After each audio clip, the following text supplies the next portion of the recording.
green light is staying on. Looks like I may have successfully started up at YouTube Live. Yay. Oh, can you see that I haven't shaved? Do I look like a millennial hipster?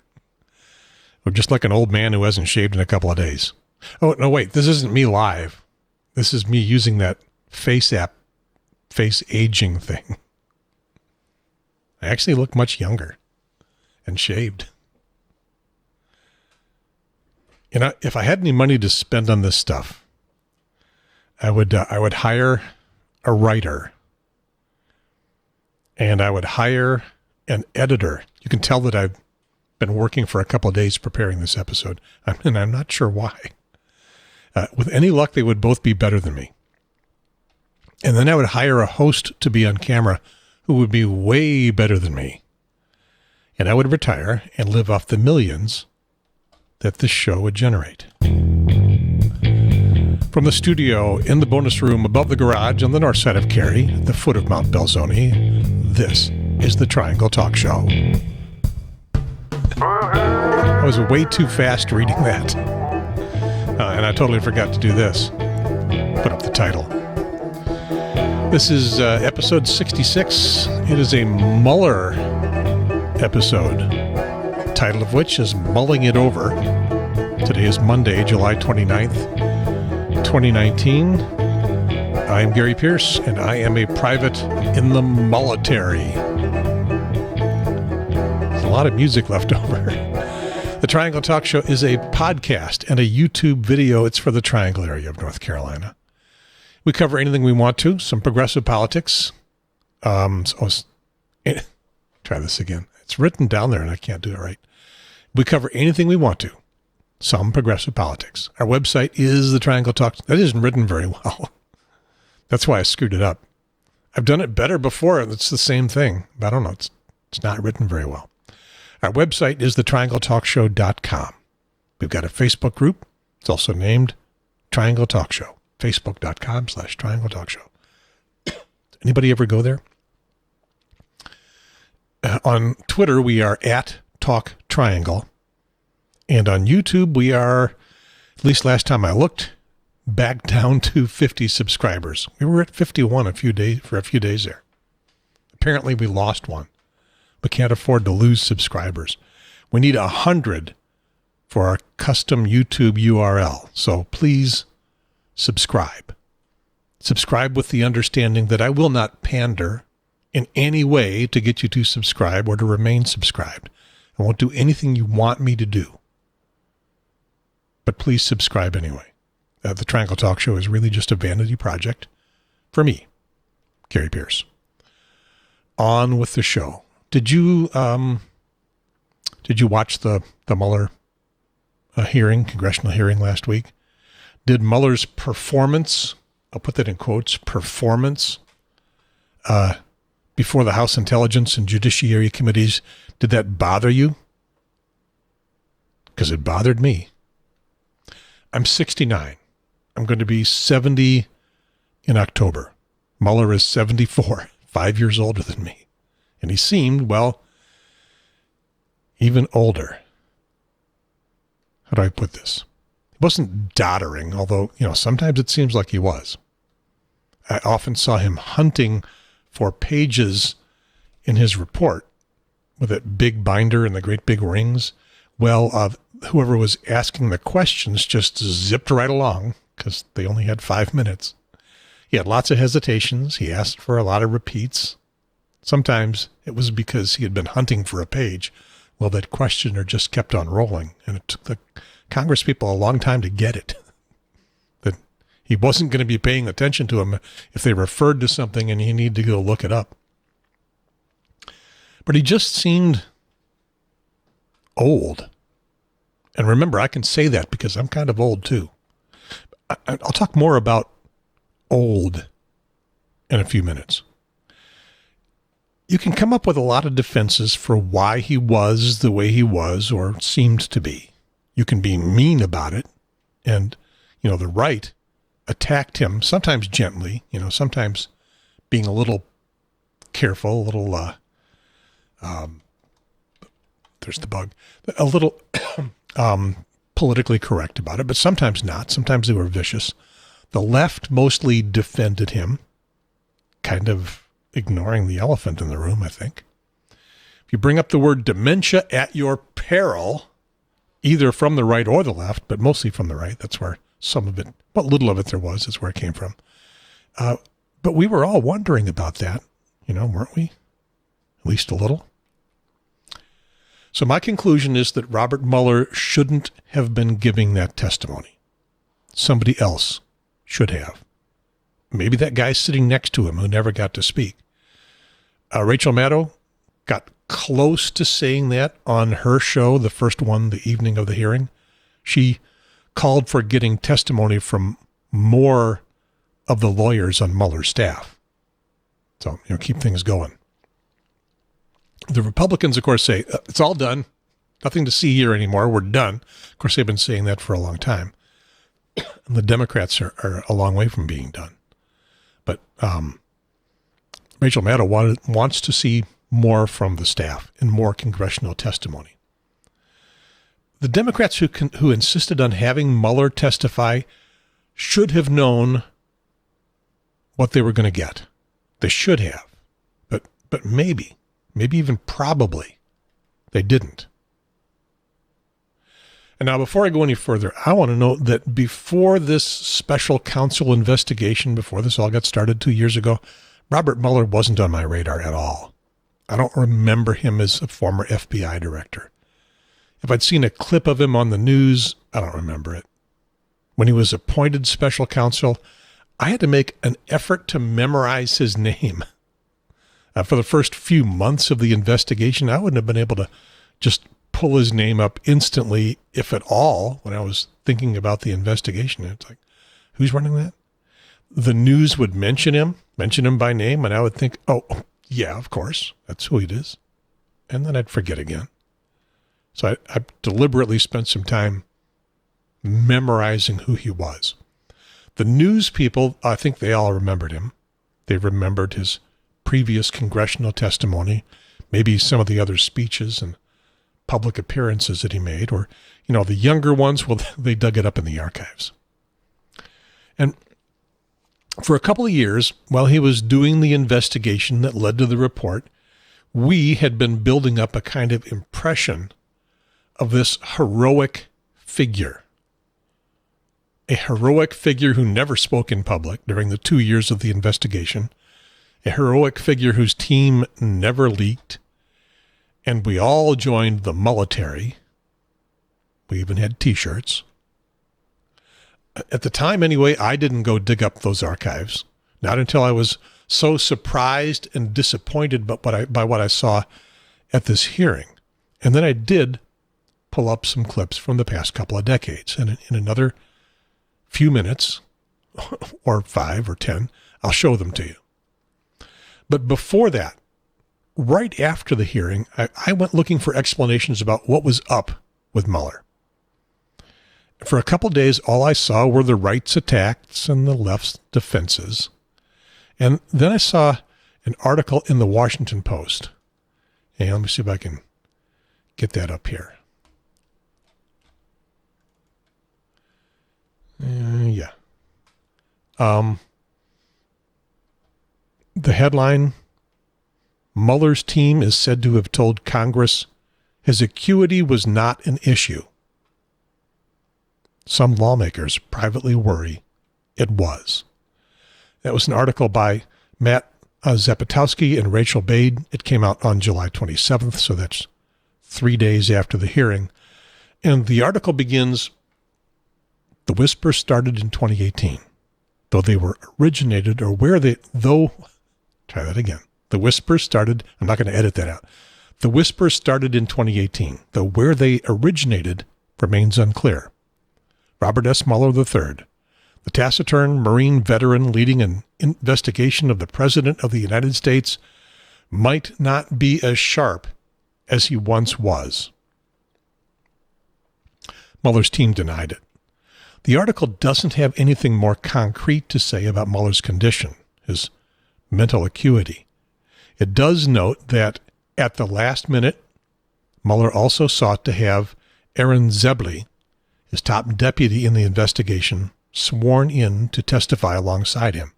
And he's the guy who was sitting there next to Mueller. And now we can speculate why. Beyond just noting that it was a 400-page report and nobody would have total recall of every detail. Zebley never got to speak. The camera always had a close-up of Mueller, so we didn't get to see how much assistance Zebley was giving. It looked like sometimes he was helping him find pages and stuff. Couldn't tell if he was whispering in his ear. So was someone worrying about Mueller's ability to testify? Did they have to have Zebley there to more or less take over, to step in, to fill in the gaps if they needed to? Well, of course, we don't know. But if that was the backup plan for something a few people in the know feared might happen, something that apparently did happen, it didn't work. Unless and until someone who knows what was really happening speaks up, all we have is speculation. And speculation is always happy to fill in for any vacuum left by a lack of information. Okay, I'll play those clips in a minute. The first one goes back to 2002. But first, I want to talk about getting old. I am certainly not an expert. Well, yes, it's happening to me. But, as they say, 70 is the new 50. And denial is not just a river in Egypt. So in many ways, I'm not feeling it yet. Or in some ways, I'm not sure. No, try this again. In many ways, I'm not feeling it yet. In some ways, I'm sure I'm like the frog slowly boiling in the pot, or the fish who's unaware of the water that it is swimming in. I'm getting older. What I am very aware of are my relatives, 1 or 2 generations older than I am, have watched as they lost their edge, as their mental acuity dulled. One of them is my grandmother. I didn't see her very often as she crossed 90 years old. So the change in her came as kind of a surprise. It was one Thanksgiving. She had always loved to prepare Thanksgiving dinner for the family when we could gather for Thanksgiving. Couldn't every year, but we did fairly often. And so one year, she served us a nearly raw turkey. And all right, forgetting to start the oven is a fairly common theme for a sitcom. But for us, it was a wake-up call to pay attention to a woman that we had all taken for granted, but who was slipping into what would become a deep dementia. That was my first experience back in the 1990s. Now I have a stepmother who's also slipped into dementia. It's been over the past decade as she progressed through her 90s. My wife and I recognized it earlier than what I caught from my grandmother, but not early.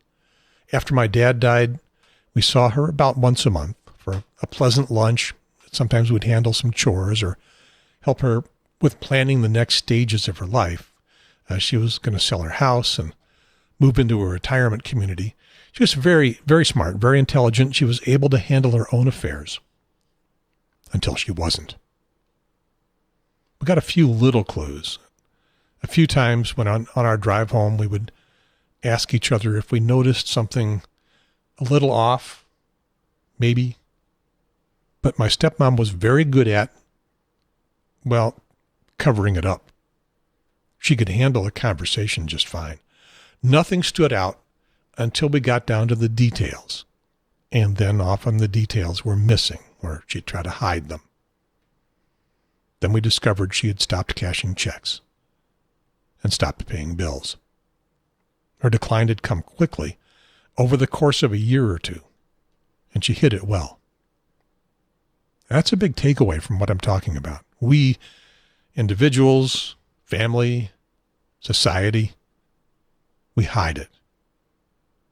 Aging, we hide it. We're ashamed of it. Ashamed or at least uncomfortable with people growing old. It's got consequences, growing old. Our independence, especially driving a car, sometimes living in our own home. It can have consequences even before it arrives. Any of the things that come with getting old, like age discrimination. And are you thinking about Joe Biden, Bernie Sanders, maybe even Elizabeth Warren right now? And Trump has got plenty of people seeing early signs of dementia. We don't know nearly enough about what Robert Mueller's life is like to diagnose anything more than he's obviously gotten older in the time he hasn't been in the public eye. We don't know for sure anyway. And we certainly don't know from one day's worth of testimony. He could have just been having a bad day. But as out of sight as Mueller was during the investigation, he was still the public face of it and the public face of the report. We knew the names of some of the other prominent investigators on his team. Fox News delighted in calling them 13, and then maybe it was 18 angry Democrats. But mostly we just heard about Mueller. So we weren't thinking about how the work was divided, the investigating, or how the writing of the report was divided. We weren't thinking about that until we started wondering if maybe he didn't do it all by himself. And of course, he didn't.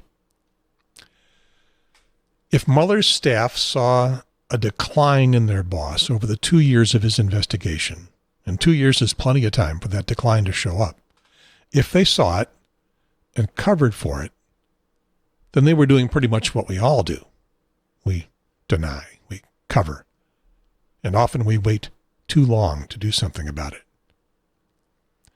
And if Robert Mueller was really just having kind of a bad day, it was a bad day to have a bad day. So I found another article that took a neutral look at Mueller's performance. Make sure I got my hands in the screen for the air quotes for performance. This came out in Forbes. It was a day after the hearing. And let me get that over onto the screen. Come on. Yeah, there we go. Is Robert Mueller too old? Some honest talk about cognitive aging. I hate these websites that flash stuff across the screen when you're trying to look at them. Is Robert Mueller too old? Some honest talk about cognitive aging. It was by Elizabeth Bauer, and it came out on July 25th, so that was just one day after the hearing. Now, she is not going to answer the question that the headline asks. She says, I don't care to speculate on whether Mueller himself is affected by cognitive disorder or whether he's a bit slow on the uptake due to normal effects of aging or neither. But there's some good information in the article about aging. I'll put a link to it on the Triangle Talk Show website. And then there's one more. Oh dear, desperately trying to control my machinery now. This one is from the Alzheimer's Society. Got nothing to do with Mueller, but the title is Normal Aging versus Dementia. And my takeaway from this is that normal aging can mask the signs of dementia. You can't tell until it gets past a certain point. Here's what they say. For a doctor to diagnose dementia, a person's symptoms must have become bad enough to significantly affect their daily life and not just be an occasional minor irritation. And they also note this, if a person has symptoms that are worse than would normally be expected for a healthy person of their age, but are not severe enough to significantly affect their daily life, a doctor may diagnose mild cognitive impairment, MCI. This is not a type of dementia, although some people who have MCI will go on to develop dementia. And on that happy note, it's going to go look at the archives. Some video of Mueller through the ages, starting at 2002. Well, actually, first, I'm going to do show you a story from CNN that came out a few days before Mueller's testimony. They do look at some archive footage, not a lot, and I've edited what they showed to be even shorter.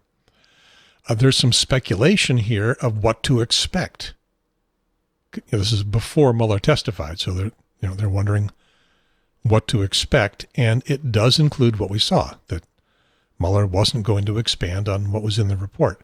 But there's no hint of a less than full-on Robert Mueller that we were given to think we all knew. So let's take a look at that.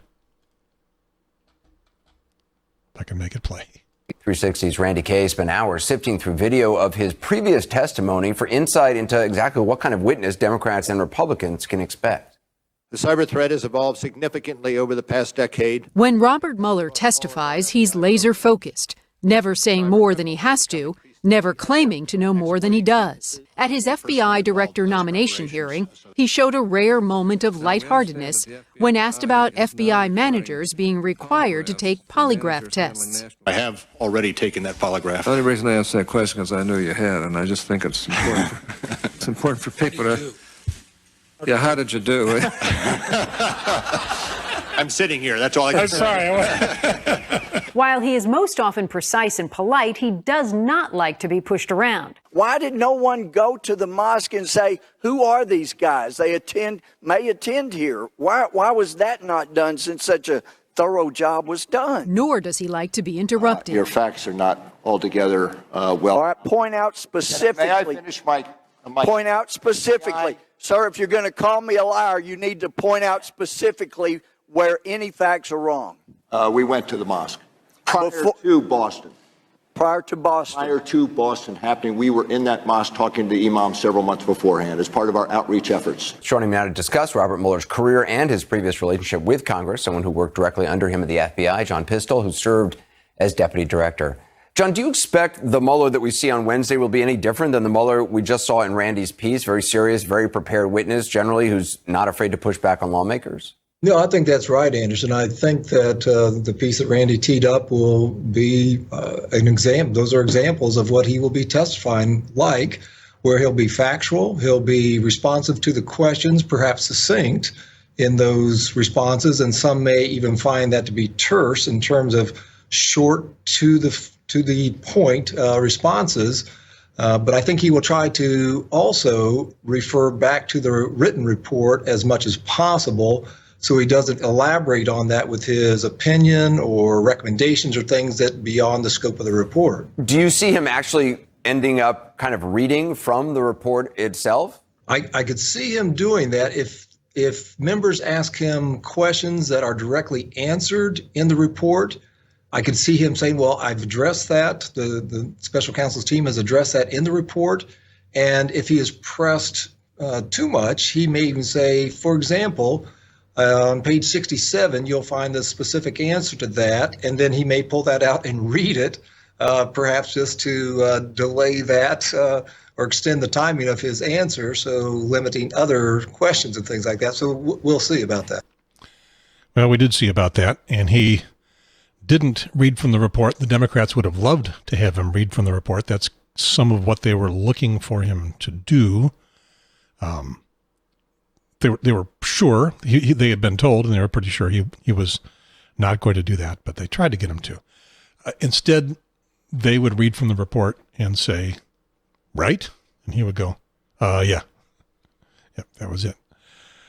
Okay, now I'm going to spend a little more time than the TV networks would, usually a couple of minutes on the clips that I'm going to show you. Hopefully enough to get a feel of how Robert Mueller presents himself before an audience, before Congress, before the camera.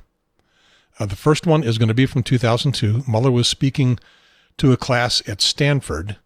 He had a long prepared speech that is in this clip. Well, that's in the video that I took this clip from. But I moved on down the clip to the question and answer session that happened after his prepared speech, because I wanted to show him speaking extemporaneously. And so that's, I think, what we are going to see if this all works here. Trying again. Yes, ma'am. Yes, sir. You've spoken a lot about protecting the civil liberties of all Americans, which leads to question, what about the rest of the world? Do you believe that the civil liberties enjoyed by American citizens should be extended to citizens of every nation? And if not, why is that stance not morally hypocritical?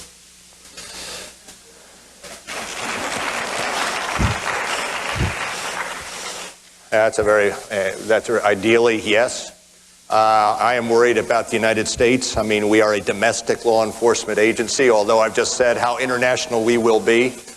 If you're asking me whether, for instance, I believe that we ought to be giving the Miranda warnings to individuals we interrogate in Islamabad, I would say no, for a variety of reasons. So I think ideally, that makes some sense. Practically, no. Yeah. That's the guy everybody wanted to see show up for the hearing, not the guy who did show up. This next, and that was from 2002, so, but 17 years ago.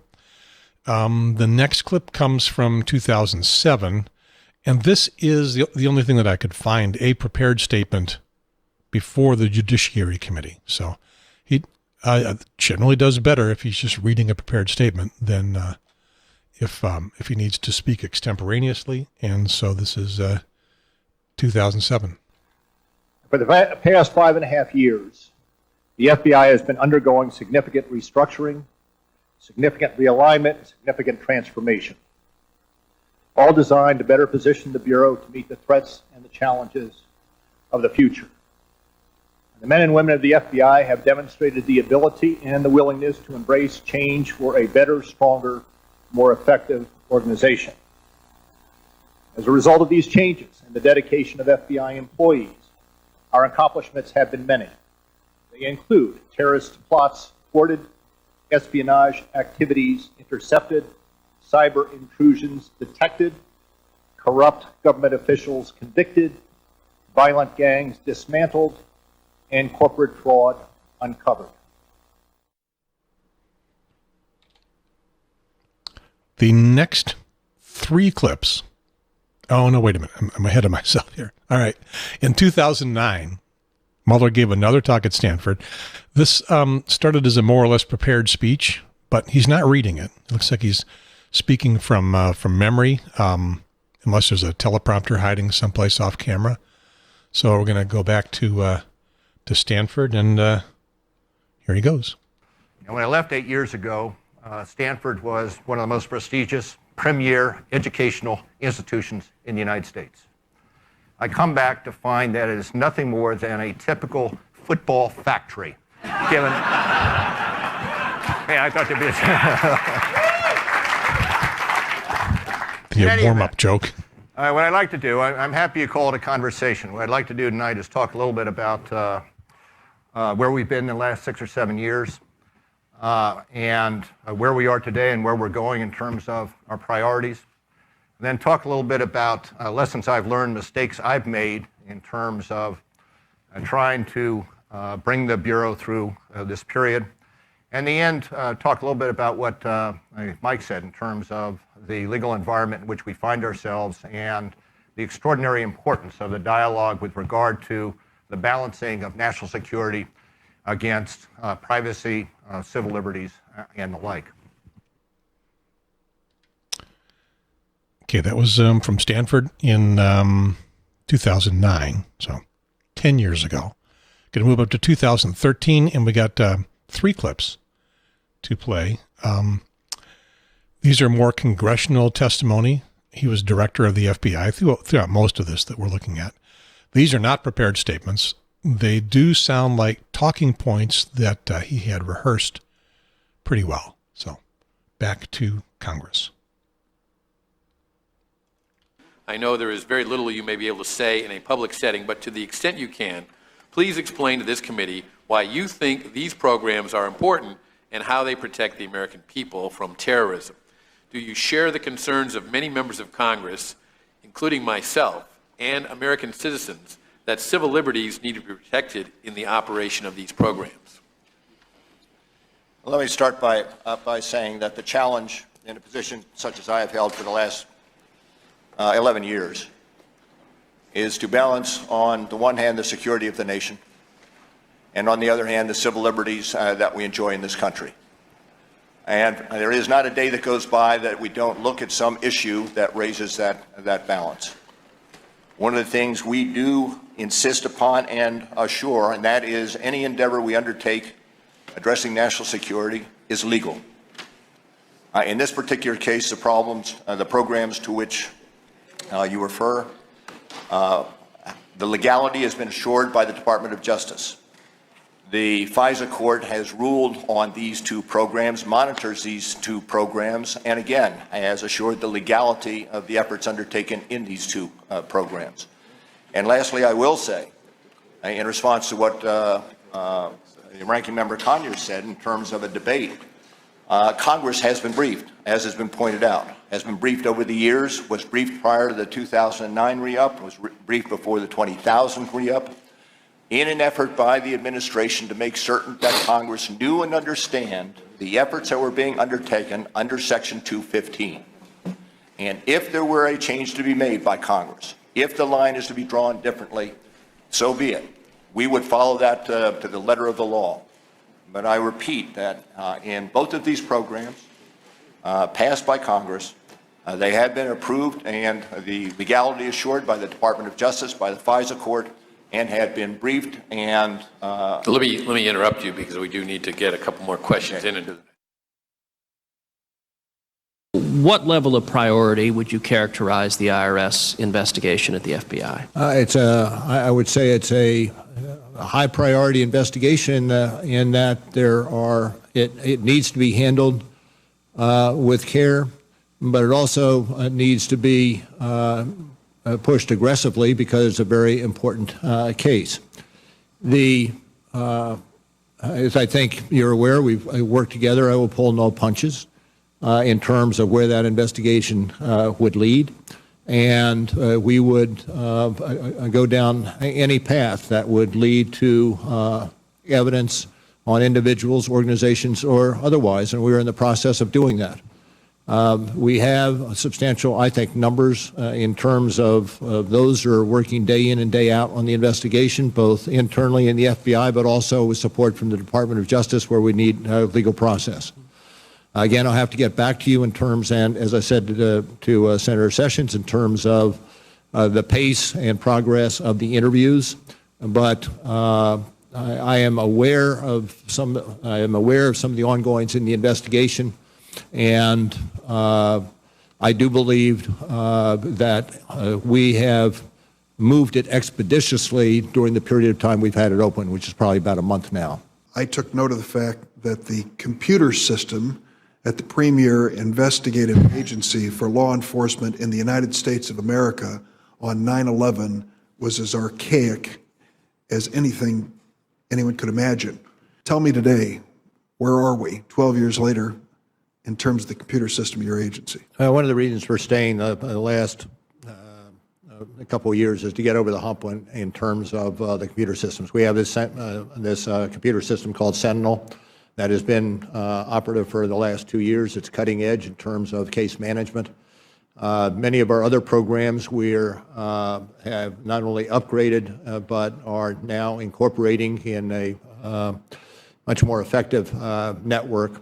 But I will tell you, it was one of the most frustrating aspects of this job is trying to adapt new technology in an institution that has unique business practices and to try to modify those business practices at the same time and upgrade those business practices at the same time you're trying to adapt to new technology, particularly with the contracting mechanisms within the federal government, where if you have a 5-year contract, things are going to change, new technologies are going to come along, and the fact of the matter is there's very little room in those contracts for any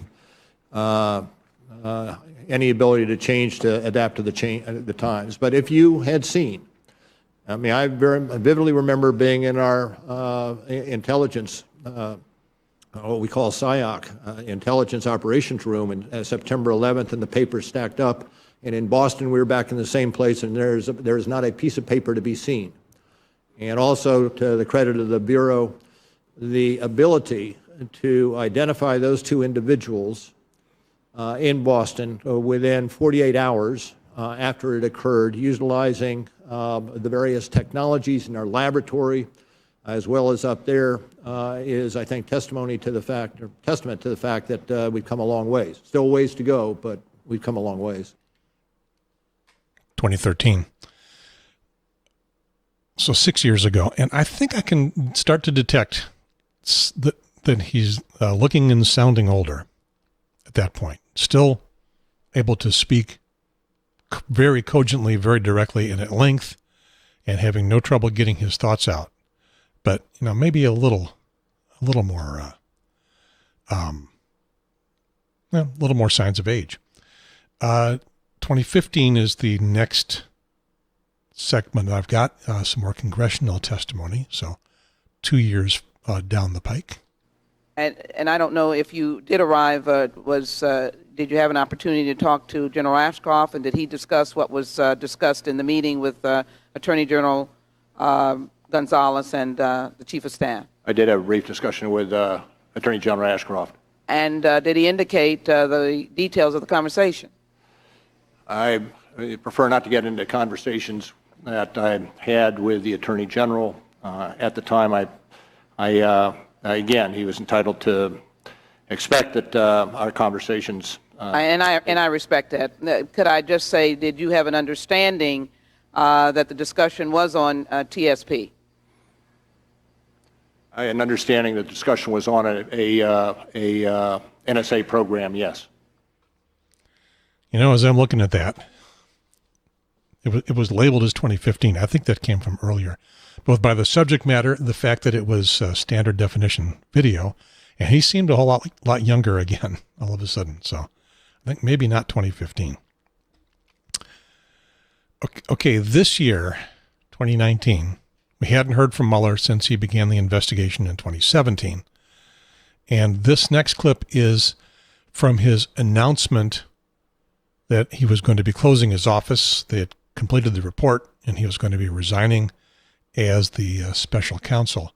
So this is another prepared statement, and not speaking extemporaneously. And this is something good to compare with what he sounds like when he is speaking off the cuff. 2 years ago, the acting Attorney General asked me to serve as special counsel, and he created the special counsel's office. The appointment order directed the office to investigate Russian interference in the 2016 presidential election. This included investigating any links or coordination between the Russian government and individuals associated with the Trump campaign. Now, I have not spoken publicly during our investigation. I'm speaking out today because our investigation is complete. The Attorney General has made the report on our investigation largely public. We are formally closing the special counsel's office, and as well, I'm resigning from the Department of Justice to return to private life. Well, prepared statement, no questions. You think there was a clue there about what to expect in the testimony a few months later? My impression was, again, he sounded older than I expected, but at that point I hadn't reviewed any archive footage, so I'm not sure why I was expecting anything. All right, our last clip. This is going to be from last week's testimony, just so you can get a feel for where things went. Comparison to the archives. This isn't Mueller at his best in the testimony or at his worst. He testified for 6 hours. This, I don't know, this may be kind of an average. Thank you, Mr. Chairman. Over here. Thanks. Mr. Mueller, you guys, your team wrote in the report, quote, this is the top of page 2, volume 1, also on page 173, by the way. You said that you'd come to the conclusion that, quote, the investigation did not establish that members of the Trump campaign conspired or coordinated with the Russian government in its election interference activities, close quote. That's an accurate statement, right? That's accurate. And I'm curious, when did you personally come to that conclusion? Can you remind me which paragraph you're adverting to? Top of page 2. On 2? Volume 1. Okay. And exactly which paragraph are you looking at on 2? The investigation did not establish. Of course. I see it. Yes. See it? What was your question? My question now is, when did you personally reach that conclusion? Well, we were ongoing for 2 years. Right, you were ongoing, you wrote it at some point during that 2-year period, but at some point you had to come to a conclusion that that I don't think that there's not a conspiracy going on here. There was no conspiracy between this president. I'm not talking about the rest of the president's team. I'm talking about this president and the Russians. As you understand, developing a criminal case, you get pieces of information, witnesses, and the like, as you make your case. Right. And when you make a decision on a particular case depends on a number of factors. Right, I understand. So I cannot say specifically that we reached a decision on a particular defendant at a particular point in time. But it was some time well before you wrote the report. Fair enough? I mean, you wrote the report dealing with a whole myriad of issues. Certainly at some time prior to that report is when you reached the decision that, okay, with regard to the president himself, I don't find anything here. Fair enough? Well, I'm not certain I do agree with that. So you waited till the last minute when you were actually writing the report and say, oh, okay. No, but there are various aspects of the development of Sure, and that's my point. There are various aspects that happen, but somewhere along the pike, you will come to a conclusion. There's no there for this defendant. Isn't that right? So apparently, I can't speak. You can't say when. Fair enough. So I'm not. No, I'm asking the sworn witness. Mr. Mueller, evidence suggests that on May 10th, 2017, at approximately 7:45 a.m., 6 days before the DAG Deputy Attorney General appointed you special counsel, Mr. Rosenstein called you and mentioned the appointment of a special counsel. Not necessarily that you'd be appointed, but that you had a discussion of that. Is that true? May 10th, 2017. I don't have any. I don't have any knowledge of that occurring. You don't have any knowledge, or you don't recall? I don't have any knowledge. Evidence also suggests. Given that, what I saw you do, are you questioning that? Well, I just find it intriguing. Let me just tell you that there's evidence that suggests that phone call took place and that's what was said. So let's move to the next question. Evidence suggests that also on May 12th, 2017, 5 days before the DAG appointed you special counsel, you met with Mr. Rosenstein in person. Did you discuss the appointment of a special counsel then? Not necessarily that you, but that there would be a special counsel. I've gone into waters that don't allow me to give you an answer to that particular question. It relates to the internal discussions he would have in terms of indicting an individual. It has nothing to do with indictment. It has to do with special counsel and whether you discussed that with Mr. Rosenstein. Evidence also suggests that on May 13th, 4 days before you were appointed special counsel, you met with former Attorney General Sessions and Rosenstein, and you spoke about special counsel. Do you remember that? Not offhand, no. Okay. And on May 16th, the day before you were appointed special counsel, you met with the president and Rod Rosenstein. Do you remember having that meeting? Yes. And discussion of the position of FBI director took place. Do you remember that? Yes. And did you discuss at any time in that meeting Mr. Comey's termination? No. Did you discuss at any time in that meeting the potential appointment of a special counsel? Not necessarily you, but just in general terms. I can't get into the discussions on that. How many times did you speak to Mr. Rosenstein before May 17th, which is the day you got appointed, regarding the appointment of special counsel? How many times prior to that did you discuss? I can't tell you how many times. Is that because you don't recall, or are you just? I do not recall. Okay, thank you. Thank you. I don't know. What do you think? I will go with my opening statement. I think that it was probably a mistake to have him do that. And if his team was aware that there was a strong potential that was the kind of testimony he was going to be giving, and they didn't let Congress know, especially the Democrats, the ones that were calling him in, they didn't do him any favors. If they did, there's some hint that they sort of did, and the Democrats ignored it, and they made a mistake too. That's what I think. How will that affect history? How will that affect the next things that are going to happen? I have no idea. I know the Democrats are mulling over, so to speak, their options for impeachment. This probably didn't help. Don't know how much it might have hurt. Those are more political decisions than they are judicial, I think, at this point. So, and beyond the scope of this program. Does that sound familiar? All right, I'm done. That's what I wanted to show. I'm not sure why I wanted to go into that, except that as I was watching the hearing, it seemed important to me to talk about that sort of stuff. So I'll get my cursor hovering over the goodbye YouTube button. Goodbye to you. I'm Gary. Oh, wait a minute. I'm supposed to do this sort of thing. There we go. This has been episode 66. We need a new host. Episode 66, Mulling It Over, July 29th, 2019. I am Gary Pierce. Guess I'll admit who I am. Over and out.